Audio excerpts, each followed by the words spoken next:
सभी साथियों को मेरा नमस्कार। स्वागत है आप सभी का आज फिर एक नए जनसत्ता विश्लेषण में। चलिए शुरू करते हैं आज का जनसत्ता विश्लेषण और देखते हैं कौन सी राष्ट्रीय अंतर्राष्ट्रीय खबरें रही हैं हमारे लिए महत्वपूर्ण। प्रथम पृष्ठ पे हमारे सामने माननीय उच्च न्यायालय द्वारा इलेक्शन में इस्तेमाल होने वाली ईवीएम मशीनों को लेकर अपना अपना पक्ष रखा, अपना पॉइंट ऑफ व्यू कोर्ट के सामने रखा।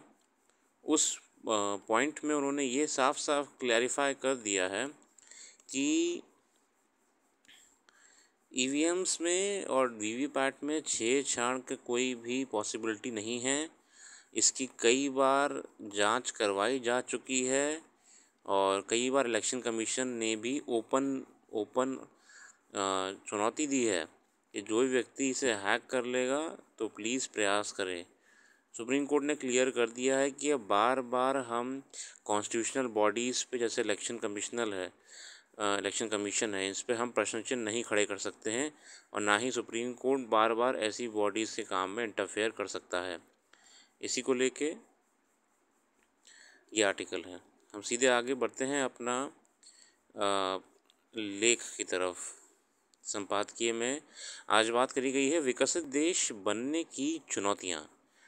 भारतीय अर्थव्यवस्था में के बाहरी झटकों से उभरने की क्षमता देश के टिकाऊ विकास की बुनियाद बन गई है। इसमें कोई दो मत नहीं है कि इस समय भारत के पास टिकाऊ विकास के अभूतपूर्व अवसर हैं। साथियों, इन दिनों पूरी दुनिया की निगाहों पर भारत के 2047 तक विकसित देश बनने का संकल्प पर लगी हुई है। देखिए, हम जानते हैं कि भारत जिस हिसाब से विकास कर रहा है उस हिसाब से तो हमारा देश बहुत जल्द ही आगे जाएगा। चाहे वो हमने इंफ्रास्ट्रक्चर डेवलप करा हो, रोड्स का, ब्रिजेस का, या सिटीज़ को हमने स्मार्ट करा हो, या फिर हमने एजुकेशन सेक्टर में रेवोल्यूशन लाए हों। और ये चीज़ें मिलके ही किसी देश को आगे ले जाती हैं, क्योंकि इन चीज़ों का असर सीधे तौर पे इस देश में रहने वाले निवासियों पर पड़ता है। भारत अब विकासशील देशों में, सोचिए, विकासशील देश है। इसे विकसित देश बनने के पर लगातार 8 से 9% वार्षिक विकास दर प्राप्त करना जरूरी है। अभी हम डेवलपिंग नेशन में हैं। हमें डेवलप्ड नेशन होने के लिए लगभग 8 से 9% की ग्रोथ चाहिए ही चाहिए। ठीक है, ओवरऑल हर स्फीयर में इसमें कोई दो राय नहीं है कि भारत के विकसित राष्ट्र बनने की संभावनाओं के कई आधार हैं। भारत दुनिया में वैश्विक मंदी की चुनौतियों के बीच आर्थिक विकास की डगर पर लगातार तेज़ी से आगे बढ़ रहा है। 10 अप्रैल को एशियाई विकास बैंक एडीबी ने वित्त वर्ष 24-25 के लिए भारत के सकल घरेलू उत्पाद जीडीपी का वृद्धि दर अनुमान बढ़ाकर 7% कर दिया।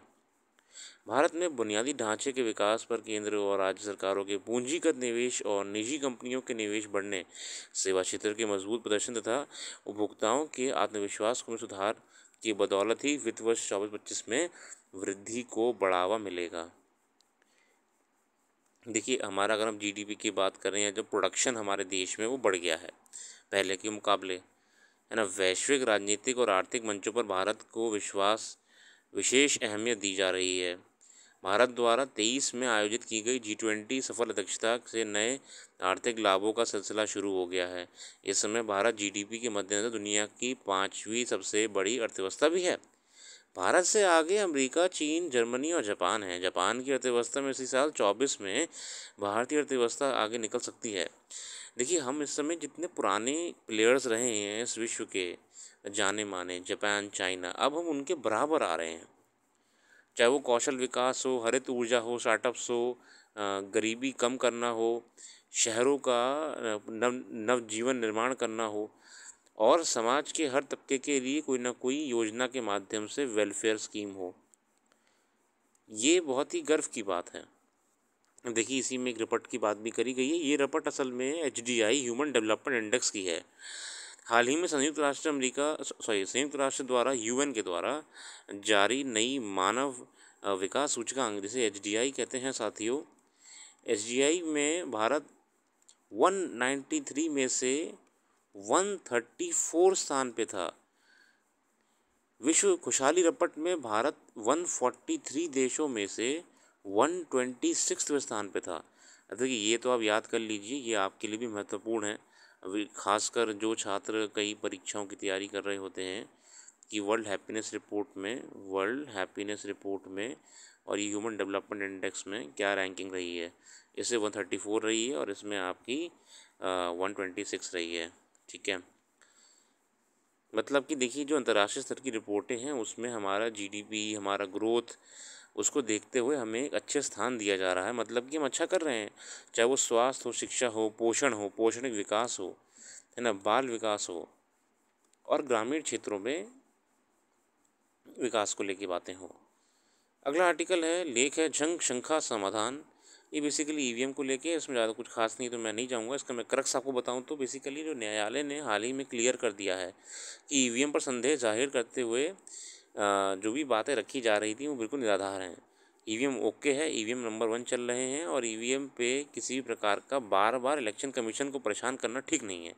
और उच्चतम न्यायालय ने ये भी कह दिया है कि हर समय इलेक्शन कमीशन जैसी संवैधानिक संस्थाओं को अगर हम परेशान करते रहेंगे तो समस्या हमारे ऊपर भी आ जाएगी। जो एक संविधानिक ढांचा बना हुआ है, जिसमें लोकतंत्र बना हुआ है, इसमें हम दूसरी बॉडीज़ के कार्य क्षेत्रों में घुसना अच्छा नहीं है। एक लकीर होती है, उस लकीर को पार नहीं करना चाहिए, है ना।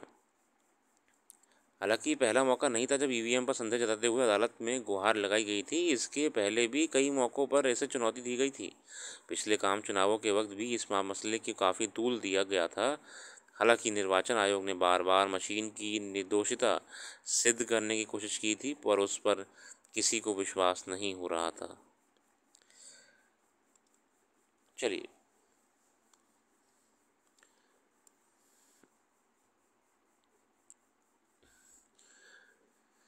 नाहक दखल। भारतीय समाज में इतनी विविधता और कई मायनों में जटिलता है कि उसमें अक्सर टकराव जैसे हालात बन जाते हैं, मगर सरकार बिगड़ते हालात को संभालने, शांति कायम करने और प्रयास करती है।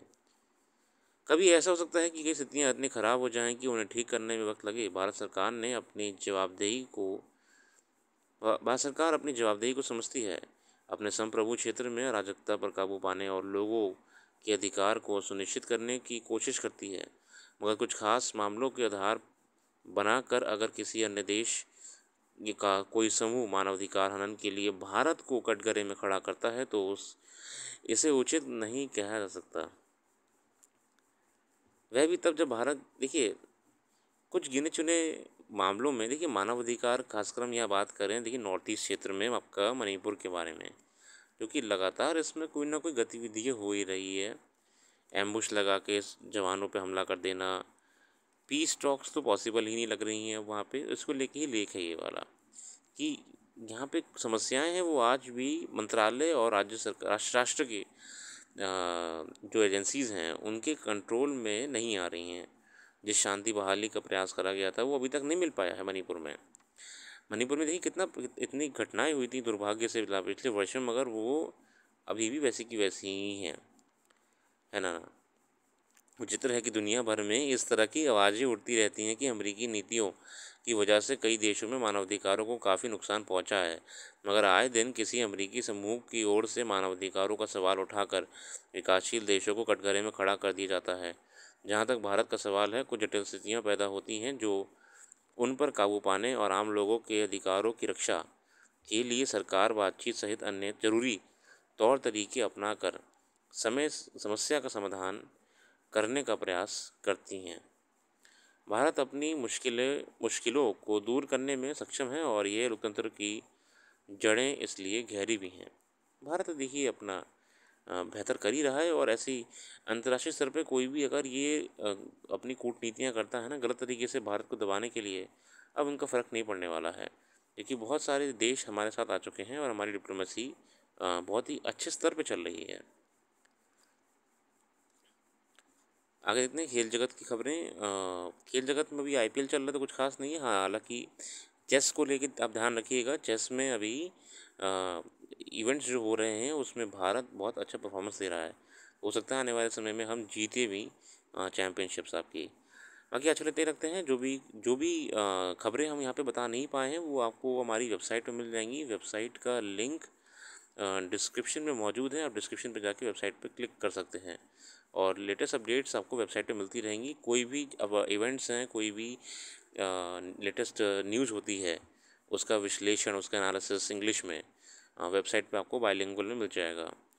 Thank you for giving your precious time and have a very nice day.